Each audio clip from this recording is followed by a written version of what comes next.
Barakata Yahweh, Barakata Yahushai, Ba'ishim Rakakudash, Barakatum.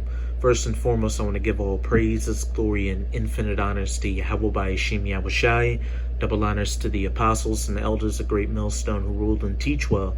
And peace and salutations to Ya'akim out there pushing this word in truth and sincerity to the four corners of the globe. May you brothers endure until the end.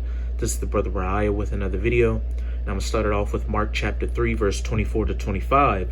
And if a kingdom be divided against itself, that kingdom cannot stand. And if a house be divided against itself, that house cannot stand. And usually I would say that if you have a spiritual eye, you can clearly see that this kingdom of the United States of America, which is biblically known as Babylon the Great, as well as spiritual Sodom and Egypt, as pursuant to Revelation 11 verse 8, is divided. But the tensions and divisions in this country are becoming so pronounced that even your average everyday American citizen can see that this country is divided.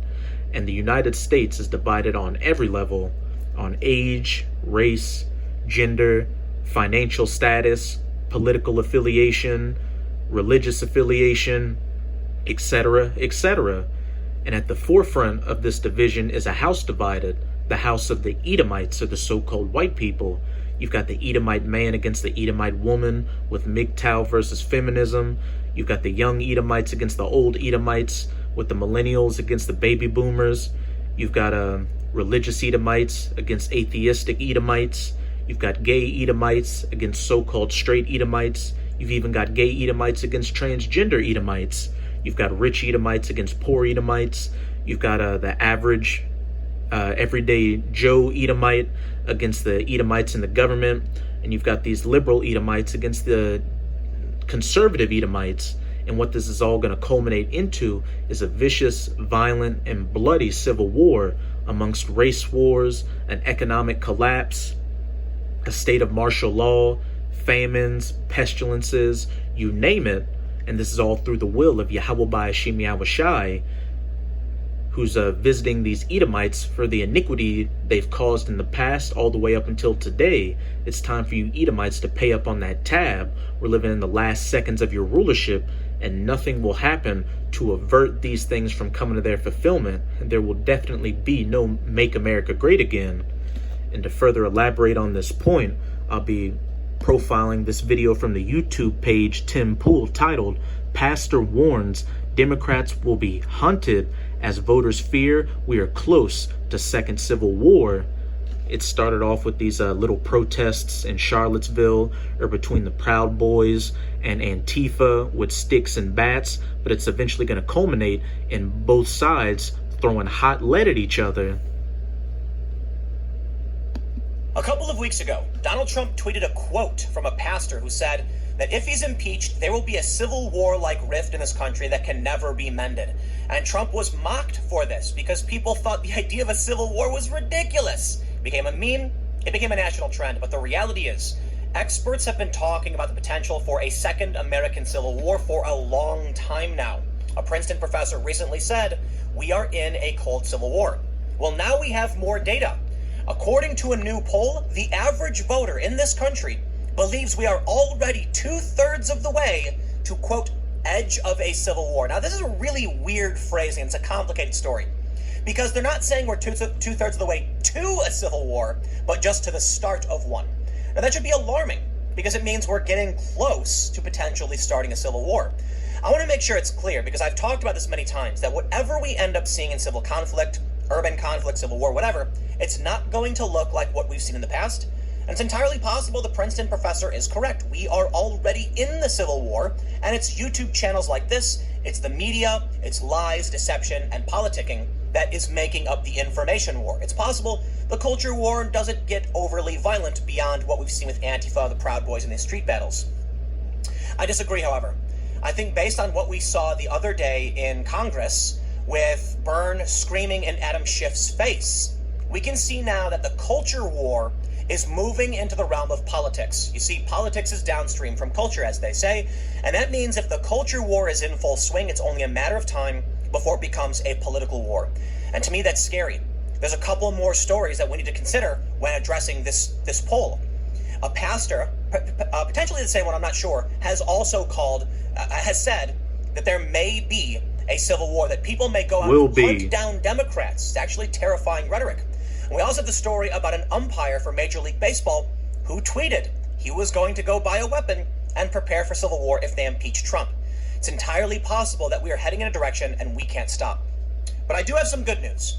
While I tend to be bullish on the idea that something might be happening, that it's more likely than not, this poll is actually a reduction in the amount of in how far we've gone. Previous polls showed that people thought we were literally on the edge of a civil war, and things have kind of simmered down a bit.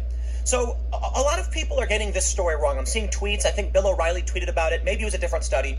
But they seem to believe this is showing that 7 in 10 Americans believe we are going to experience a civil war. That's not the case.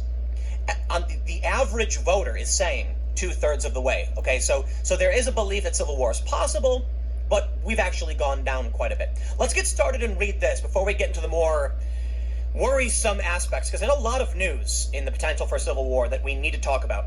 Let's read the story from the Hill. Before we do, head over to timcast.com/donate if you'd like to support my work. There are multiple ways. Skip this. Is share this video. I have no way of competing with CNN to help my channel grow, and believes the U.S. is 2/3 of the way. The average American voter believes the U.S. is 2/3 of the way to the edge of a civil war, according to a new Georgetown Institute of Politics and Public Service poll released Wednesday. The poll showed that when voters were asked to rate divisions in America on a scale of 0 to 100, with 100 being the edge of a civil war, the mean response was 67.23. Now that's the mean response. This could mean that many people put 100. It could mean that many people put 0, and most people put 10 or 20, so it leans into 67. It's hard to know for sure. They say the survey also showed a majority of Americans believe that political, racial, and class divisions are getting worse, including at least 3/4 of men and women and 3/4 of urban, suburban, and rural voters. At least 70% of voters in all age groups, as well as white, black, and Hispanic voters, feel the same. Well, hold on. I gotta stop there. How is it that basically every group, that basically every demographic believes racial class tensions are getting worse? You'd think with the A kingdom divided against itself cannot stand. Like I said at the beginning of the video, America is divided at every level on age, race, gender, political affiliation, you name it. And while this upcoming civil war is going to mainly concern these Edomites, 2/3 of you Israelites, or so-called Negroes, Latinos, and Native Americans, are going to get caught up in it when these race wars break out during these civil wars. You hard-headed jakes who refuse to hearken unto your power, Yahweh Ba'ashim Yahushai, and want to be everything but an Israelite, be a Proud Boy, be a Black Lives Matter protester, be an Antifa activist, you name it, are going to learn the hard way when you go to fight with your so-called Edomite brothers and sisters and they turn around and put you to death. massive spike in social justice activism and diversity in media and movies, people would be saying it's getting better, right? I mean, we have female superheroes, we have Black Panther, we have all of these cultural moments that are supposed to be milestones. How could things be getting worse? Well, I can say one thing. No matter what the cause is, be it psychological or actually getting worse, the social justice activists and what they've been pushing clearly has been ineffective. That's not a judgment call on whether they should or shouldn't do it, but I think it's an important point to be made, that if most people feel this way, you're not doing what you think you're doing. They say, while voters agree that societal divisions are growing, they do not appear to agree on the source of the incivility. Majorities of Republicans say Democratic political leaders, social media, large newspapers, CNN, and MSNBC are very responsible for the political division, while majorities of Democrats say Republican political leaders, social media, Fox News, wealthy special interests, and Trump are the culprit. It doesn't matter. It's actually the point. I think it's funny that they say, while they do think divisions are getting worse, they don't agree on who's causing it. Well, that's quite literally evidence of the division. You have two sides blaming each other. And that should show you more evidence of the potential for civil war than whether or not anyone thinks a civil war will occur. If people believe we're 67% of the way towards the edge of a civil war, that's just their opinion, and they may not be following the news. Who knows what they really know? But if it's clear that the overwhelming majority of both sides blame the other side for causing division, well, then division is increasing and potentially could be getting worse. Now, there is some good news, though. Well, they go on to talk about the parameters of the poll, we can take a look at this. In the actual PDF, we can see that things are actually a bit better. Check this out. On a scale of 0 to 100, whereas 0 is there is no political division in this country, and where 100 is political division on the edge of a civil war, where would you rank the level of political division in this country? In April, it was 94.2. I missed this story, and I talk about civil war quite a bit. In April, most people thought we were literally at the starting point where we were standing on the edge of a civil war. That's basically 100. It's gone down. So this is good news, at least in the perception that Americans have. But there's a lot of stories to suggest this is not the case. The first thing I want... And first and foremost, we go by the scriptures of the Most High, which states that there will be a civil war amongst these Edomites, these American Edomites, or these spiritual Egyptians. This is Isaiah chapter 19, verse 2. And I will set the Egyptians against the Egyptians. Remember, the United States of America is spiritual Egypt and Sodom, as pursuant to Revelation 11, verse 8. And they shall fight, everyone against his brother. A house divided cannot stand, and everyone against his neighbor.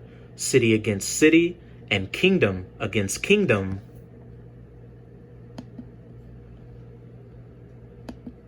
Want to do is show you that this is not a fringe opinion. I am not making this up. Don't ascribe that opinion to me, and you know they're going to.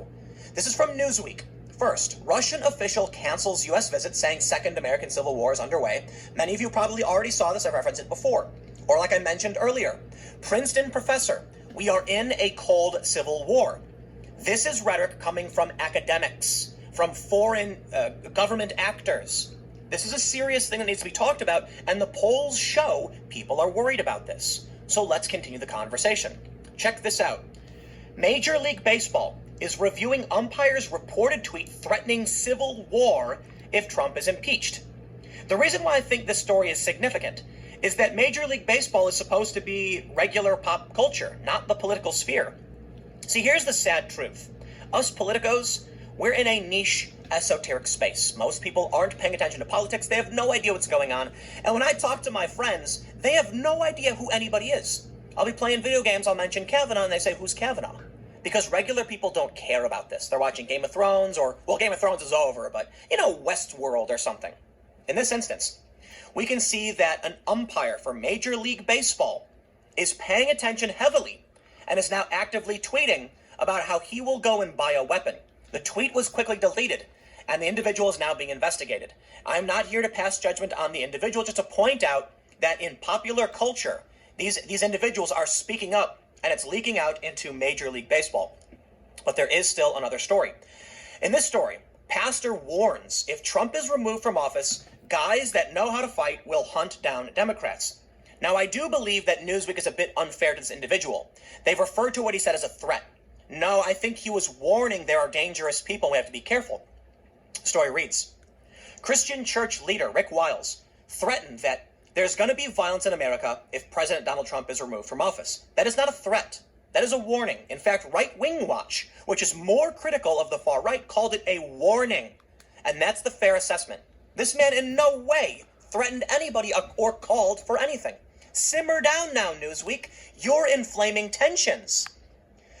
Wiles, the senior pastor at Flowing Streams Church in Florida, made the remarks on his right-wing True News program Tuesday evening. He claimed that cowboys, mountain men, and guys that know how to do violence would start attacking and hunting down Democrats, saying, The good old boys, the patriots, the militia groups, the red-blooded Americans, and while these lower-level Edomites are going to be fighting each other, who do you think these these conservative Edomites are mainly talking about going after, picking up AR-15s to go against? The political figures, which is also a part of prophecy. This is 2 Esdras chapter 15. I'm reading verse 16. For there shall be sedition among men.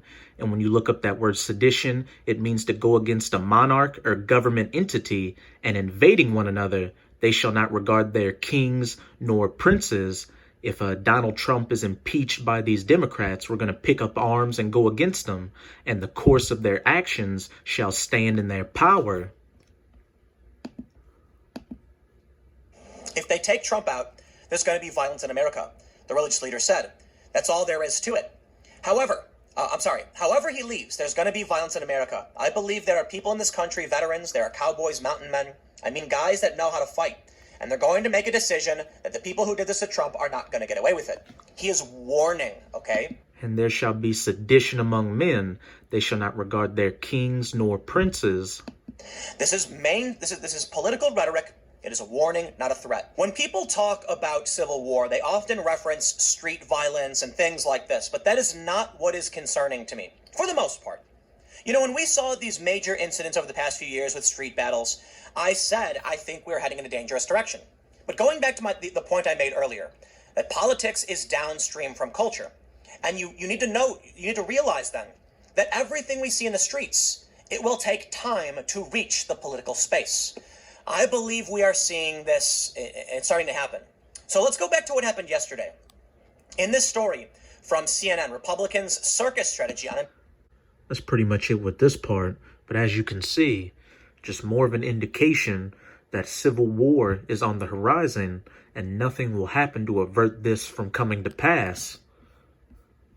This is Isaiah 55 verse 11. So shall my word be that goeth forth out of my mouth, through the mouths of the men of the Lord, who are preaching the words of the Most High, as written in these scriptures.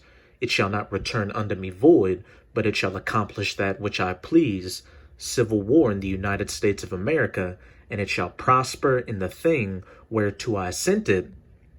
But as usual, the majority of you people are going to scoff at all this and say, oh, this will never happen in the greatest country on the face of the earth.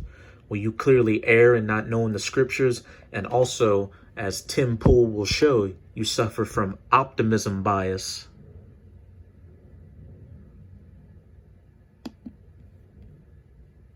Majority of Republicans blame the left. I want to leave you with a few important thoughts. It's called optimism bias, okay? Optimism bias is why people think it would never happen here, and you would be wrong. I have talked to people who've experienced conflict, crisis, revolution, because I've been to these countries, and they always said we never thought it would happen. You know, for 30 years, Egypt was under Mubarak, and they said it's never going to change. You know, there's no way a revolution can happen. The system is structured perfectly. And I've had conversations with people who say civil war is impossible. It's impossible because we live in this major security state. There's no way a bunch of, left and right-wing people fighting in the street will ever lead to anything. And I try to tell people, listen, what you don't understand is that, for one, you have an optimism bias, okay? Let me tell you a story. There's a famous story about a security guard at a bank, and a bunch of masked robbers come in, and they're armed. And the security guard does nothing. And they come up and disarm him, and that's it. And when he was later asked why he didn't do anything to stop them, he says, I couldn't believe it was actually happening. That's the optimism bias, this belief that it can never happen to me. Listen, I don't know the probability. I don't know if it's a 99% chance, if it's a 1% chance or whatever. It's 100%. But don't assume it could never happen here. And don't assume. Now I'm going to close it out in 1 Thessalonians chapter 5, verse 1 through 8. But of the times and the seasons, brethren, ye have no need that I write unto you, because you sincere Akim are diligently in these scriptures and watching the news and filtering the news through these scriptures to see what times you're living in. The last seconds of these last days, the last seconds of the rulership of the heathens, chiefly Esau, Edom, the return of Yahushua HaMashiach, whom the world ignorantly calls Jesus Christ, and the coming of the kingdom of heaven. For yourselves know perfectly that the day of the Lord so cometh as a thief in the night. Any day now you're going to wake up and everything you ever knew is going to change forever. An economic collapse, a state of martial law, a pandemic killing off hundreds of thousands to millions of people, these race wars, civil wars, famines, and ultimately the mandatory implementation of the mark of the beast, which is the RFID microchip implant. For when they shall say peace and safety, have an optimism bias thinking that nothing like this could ever happen to the United States, when you can clearly see that the entire planet is on fire. All across the planet, protests are breaking out, and you think it won't come here? The U.S. is the cherry on top of all this coming destruction. Then sudden destruction cometh upon them, as travail upon a woman with child, and they shall not escape. and pray that Yahweh Ba'ashim Yahushai doesn't take you out of this truth so close to the finish line and you end up like one of these people out here caught up in this sudden destruction, caught off guard like a thief in the night. But ye brethren are not in darkness, that that day should overtake you as a thief, because you've been called by Yahweh Ba'ashim Yahushai to return unto your identity as an Israelite and have the understanding of these scriptures to know what times and seasons you're living in. You're no longer in the congregation of the dead, as it says in Proverbs 21 verse 16. Ye are all the children of light and the children of the day. We are not of the night nor of darkness. Therefore, let us not sleep, as do others, being in that congregation of the dead, not understanding what's going on, thinking everything's just peaches and cream. But let us watch and be sober, for they that sleep, sleep in the night, and they that be drunken are drunken in the night. But let us, who are of the day, be sober, putting on the breastplate of faith and love, and for an helmet, the hope of salvation, putting on the armor of these scriptures and trusting in Yahweh Ba'ashim Yahushai, that you'll have that protective hedge over you during Jacob's trouble, and you'll be saved from these calamities and be of that elect number. So with this video, I hope you sincere Akim were edified. As always, Abba Babal, Kwam Yasharala. Until next time, Shalom.